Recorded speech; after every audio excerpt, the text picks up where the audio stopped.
Hello guys, இன்னைக்கு நம்ம என்ன பார்க்க போறோம்னு பாத்தீங்கன்னா Harry Potter and the philosopher's stone book சீரிஸோட சாப்டர் நம்பர் 7 தி சார்ட்டிங் ஹேட்டோட பார்ட் 5 வீடியோ தான் பார்க்க போறோம். ஸோ நம்ம சேனல் இதுக்கு முன்னாடி Harry Potter and the philosopher's stone book சீரிஸோட ஃபர்ஸ்ட் 6 சாப்டர் கம்ப்ளீட்டா எக்ஸ்பிளைன் பண்ணி போட்டாச்சு. பார்க்காதவங்களுக்கு நம்ம சேனல் இருக்க பிளேலிஸ்ட்ல வந்து ஃபிலாசபர்ஸ் ஸ்டோன் தமிழ் புக்ஸ்னு சொல்லி தனியா லிஸ்ட் ஒன்று கிரியேட் பண்ணி வச்சிருக்கேன். பார்க்காதவங்க அதுல இருந்து செக் பண்ணிட்டு வாங்க, அப்பதான் உங்களுக்கு கண்டினியூட்டி கரெக்டா புரியும். ஸோ இது வரைக்கும் பார்த்துக்கிட்டீங்கன்னா நம்ம ஹாரி பாட்டர் ஹாக்வர்ட்ஸ்குள்ள போயிட்டான், சார்ட்டிங் செரமனி அட்டெண்ட் பண்ணி கிரிஃபிண்டோர்லயும் ஸ்டார்ட் ஆயிட்டான். சோ இதுக்கப்புறம் என்ன நடக்குதுன்றத நம்ம இந்த வீடியோல பார்க்கலாம். சரி, நம்ம வீடியோக்குள்ள போலாம் வாங்க. சோ ஹாரி பாட்டர் அவனோட டேபிள்ல அவனுக்கான தட்டுல வந்த எல்லா ஃபுட்டையும் சாப்பிட்டு முடிச்சுட்டான். அடுத்த கொஞ்சம் செகண்ட்லயே அவனோட தட்டுல பல வகையான இனிப்பு வகைகள்லாம் வந்தது. ஹாரி பாட்டர் கற்பனையில கூட இவ்வளவு வெரைட்டியை சாப்பிடுவான்னு அவன் நினைச்சு கூட பார்க்கல. அதுல வந்து ice creams, apple pie, treacle tarts, chocolate eclairs, jam doughnuts, trifle, strawberry, jello, rice pudding அப்படின்னு சொல்லிட்டு பல வகையான இனிப்புகள்லாம் வந்தது. ஸோ ஹாரி வந்து ஒரு ட்ரீக்கிள் டாட்டை எடுத்து சாப்பிடும் பொழுது அங்க இருக்க ஒவ்வொரு ஸ்டூடெண்டா வந்து அவங்களோட குடும்பத்தை பத்தி பேச ஆரம்பிக்கிறாங்க. ஸோ அதுல இருக்கிற சீமஸ் ஃபினிகன்ற பையன் வந்து என்னோட அப்பா வந்து ஒரு மகள், எங்க அம்மா வந்து ஒரு விசார்டு, எங்க அம்மாவை கல்யாணம் பண்ணதுக்கு அப்புறம் தான் எங்க அப்பாவுக்கு எங்க அம்மா ஒரு விசார்டுன்னு தெரியும், அது மிகப்பெரிய அதிர்ச்சியா இருந்தது அப்படின்னு சொல்லும் பொழுது அங்க இருக்க எல்லாருமே பயங்கரமா சிரிச்சுக்கு இருக்காங்க. சொன்னே ரான் வந்து நெவில் நீ உன்னை பத்தி சொல்ல அப்படின்னு சொல்றப்ப நெவில் வந்து என்னோட பாட்டி தான் வளர்த்தாங்க, அவங்க ஒரு சூனியக்காரி, பட் ஆனா என்னோட ஃபேமிலிஸ்ல இருக்க எல்லாருமே ரொம்ப வருஷமா நான் ஒரு மகள் தான் நினைச்சுட்டு இருந்தாங்க. என்னோட பெரியப்பாவா இருக்க அல்ஜி வந்து நான் கவனக்குறைவா இருக்கும் போது திடீர்னு ஏதாச்சும் நான் மாயாஜாலத்தை வெளிப்படுத்தணும்னு சொல்லி பயங்கரமா முயற்சிப்பாரு. ஒரு முறை அவர் என்னைய பிளாக் பூல் துறைமுகத்துக்கு கூட்டு போனாரு. அங்க முனியில இருந்து என்னை திடீர்னு கீழே தள்ளி விட்டுட்டாரு. நான் கிட்டத்தட்ட மூழ்கிட்டேன்னு நினைச்சேன். ஆனா எனக்கு அப்போ 8 வயசு தான் ஆனது. அது வரைக்கும் எனக்கு எதுவுமே நடக்கல.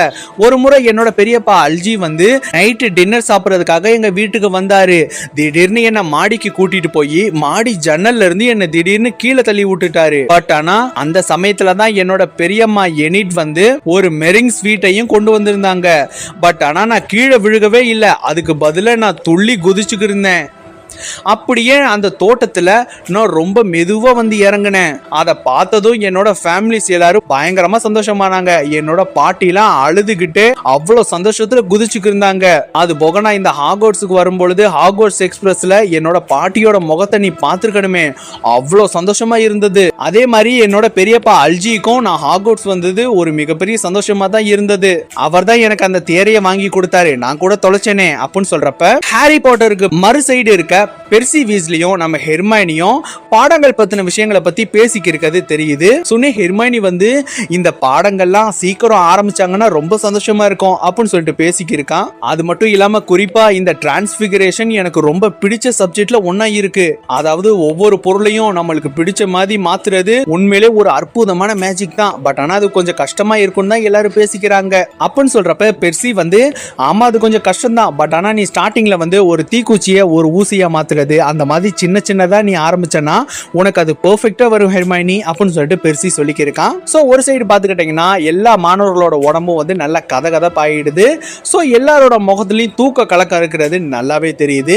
சொன்னே ஹாரி பாட்டர் வந்து அங்க இருக்கிற ஹை டேபிள மறுபடியும் பார்த்தான். அங்க பாத்துக்கிட்டீங்கன்னா ஹாக்ரிட் வந்து அவரோட கோப்பையில இருந்து ட்ரிங்க்ஸ் எடுத்து நல்லா குடிச்சுக்கு இருந்தாரு. அதே சமயம் ப்ரொஃபசர் மெகானகல் வந்து ப்ரொஃபசர் டம்பிள்டோர் கிட்ட ஏதோ ஒரு விஷயத்தை வந்து பேசிக்க இருந்தது தெரியுது. அதே சமயம் அந்த டேபிள்லயே பக்கத்துல இருந்த ஊதா கலர் தலப்பாக கட்டியிருந்த நம்ம ப்ரொஃபசர் குரில் வந்து முகம் முழுக்க என்ன வலிஞ்சு அவருக்கு வளைஞ்ச மூக்கும் இருந்தது. அவரோட உடம்பே பயங்கரமா வெளிரி போன மாதிரி இருந்தது. அவரும் பேசிக்கிருந்தது தெரிஞ்சது. அந்த வளைஞ்ச மூக்கு இருந்த அந்த ப்ரொஃபசர் வந்து ப்ரொஃபசர் குரிலோட தலப்பாக வழியா நம்ம ஹாரி பாட்டரோட கண்களை நேருக்கு நேரா ஒத்து பார்த்தாரு. அடுத்த கணமே ஹாரியோட நெத்தியில இருந்த தழும்பு பயங்கரமா சுட்டரிக்கிற மாதிரி வலிக்க ஆரம்பிச்சது. உடனே ஹாரி வந்து அப்படின்னு சொல்லிட்டு பயங்கரமா அலறினான். தன்னோட வடுவை வந்து தொட்டு பார்த்துட்டு அதை தேய்ச்சிக்கிருந்தான். உடனே அங்க இருந்த பெர்சி வந்து ஹாரி என்னாச்சு அப்படின்னு சொல்றப்ப ஹாரி வந்து ஒண்ணுமில்ல அப்படின்னு சொல்றப்ப ஹாரி பாட்டருக்கு வந்த வேகத்திலேயே அந்த வலியும் மறைஞ்சிடுச்சு. ஆனா அந்த ப்ரொஃபஸரோட பார்வையில இருந்து ஹாரிக்கு ஏற்பட்ட அந்த உணர்வை மறக்கவே முடியல. அவர் பாக்குற பார்வையிலேயே ஹாரி பாட்டரை அவருக்கு சுத்தமா பிடிக்கலன்னு நல்லாவே தெரியுது. சொன்னே ஹாரி வந்து பெர்சி அங்க ப்ரொஃபசர் குரிலோட ஒரு ப்ரொஃபசர் பேசிக்கிருக்காரு, அவர் யாரு அப்படின்னு சொல்லும் பொழுது பெர்சி வந்து ஓ உனக்கு ப்ரொஃபசர் குரில முன்னாடியே தெரியுமா அப்படின்னு சொல்லும் பொழுது ஹாரி வந்து ஆமா ஆல்ரெடி அவரை நான் லீக்கி கோல்டன் பார்ல மீட் பண்ணிருக்கேன், அவர் ஏன் எப்ப பார்த்தாலும் பதட்டமாவே இருக்காரு அப்படின்னு சொல்றப்ப பெர்சி வந்து அது நார்மல் தான், அவர் நார்மலா இருந்தாதான் நம்ம ஆச்சரியப்படணும் அப்படின்னு சொல்றப்ப ஹாரி வந்து அந்த குரில் பேசிக்கிருக்காரு அந்த ப்ரொஃபசர் யாரு அப்படின்னு சொல்றப்ப பெர்சி வந்து அவரோட பேரு ப்ரொஃபசர் ஸ்னேப், அவர் வந்து போஷன் கிளாஸோட டீச்சரா இருக்காரு. பட் ஆனா அவருக்கு அத பாடம் சொல்லி கொடுக்கறதுல விருப்பமே கிடையாது. அவர் ப்ரொஃபசர் குரில் பாடம் எடுத்துக்கிருக்க அந்த டார்க் ஆர்ட்ஸ் சப்ஜெக்ட் மேலதான் அவருக்கு அதிகப்படியான ஆர்வம் இருக்கு. அது போக அவருக்கு டார்க் ஆர்ட்ஸ் பத்தி பல விஷயங்கள் தெரியுமா அப்படின்னு சொல்லும் பொழுது ஹாரி வந்து கொஞ்ச நேரம் ப்ரொஃபசர் ஸ்னேப்பையே உத்து பார்த்துட்டு இருந்தான். பட் ஆனா ஸ்னேப் வந்து ஹாரி பாட்டரை திரும்பி கூட பார்க்கல. சோ கடைசியா அங்க இருக்க எல்லா மாணவர்களோட தட்டுல இருந்த அந்த ஸ்வீட்ஸ் வந்து உடனடியா மறைஞ்சு போயிடுது. சோ உடனே நம்ம ப்ரொஃபசர் டம்பிள்டோர் வந்து எழுந்திருச்சு நிக்கிறாரு. உடனே அந்த மொத்த கிரேட் ஹாலும் பயங்கரமா அமைதியாயிடுச்சு. உடனே டம்பிள்டோர் வந்து ஓகே எல்லாரும் வயிறார சாப்பிட்டு இருப்பீங்கன்னு நம்புறேன், உங்களுக்கான சில விஷயங்களை நான் சொல்ல விருப்பப்படுறேன், உங்களுக்கான சில முக்கிய அறிவிப்புகளையும் நான் சொல்லியாகணும்.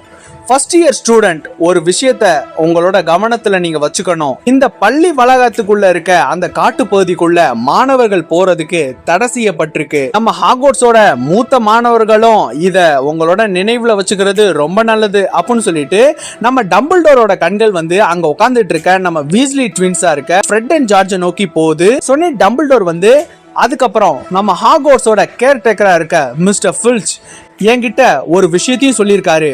கிளாஸ் நடந்துக்கு இருக்க சமயத்துல எந்த மாணவர்களும் நடைபாதையில மந்திரங்களை பயன்படுத்தக்கூடாது.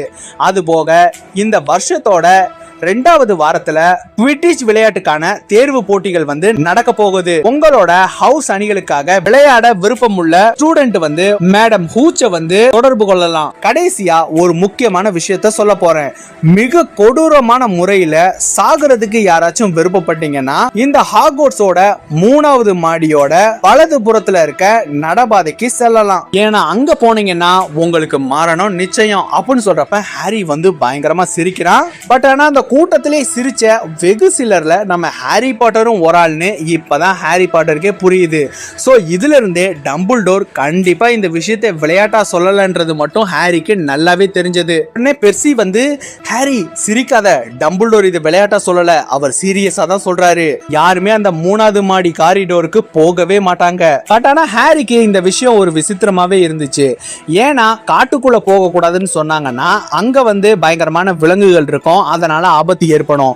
பட் ஆனா அப்படி இருக்கும்போது ஹாக்வர்ட்ஸ்குள்ள அப்படி என்ன ஆபத்து இருக்கும் அப்படின்னு சொல்லிட்டு ஹாரி வந்து யோசிச்சிருந்தான். உடனே ஹாரி வந்து இந்த விஷயத்த பிரீஃபெக்ட் ஸ்டூடெண்ட்ஸ்கிட்டே சொல்லியிருந்திருக்கலாமே அப்படின்னு சொல்லிட்டு ஹாரி நினைச்சுக்கிருக்கும் பொழுது டம்பிள்டோர் வந்து ஓகே நம்ம எல்லாரும் தூங்க போறதுக்கு முன்னாடி ஹாக்வர்ட்ஸோட சாங்க வந்து நம்ம பாடுவோம் அப்படின்னு சொல்லிட்டு டம்பிள்டோர் பயங்கரமா உற்சாகமா கத்திக்கிருக்காரு. அங்க பக்கத்துல இருக்க ஹாக்வர்ட்ஸ் ப்ரொஃபசர்ஸோட முகத்துல வந்து சிரிப்பு எல்லாமே கொஞ்சம் செயற்கையா இருக்கத ஹாரி பாட்டர் நல்லாவே கவனிச்சான். சொன்ன டம்பிள்டோர் தன்னோட மந்திரக்கோலை வந்து லேசா அசைக்கிறாரு. சோ அந்த மந்திரக்கோளோட நுனியில இருந்து ஒரு நீல தங்க நிற பட்டை வந்து வெளிப்படுது.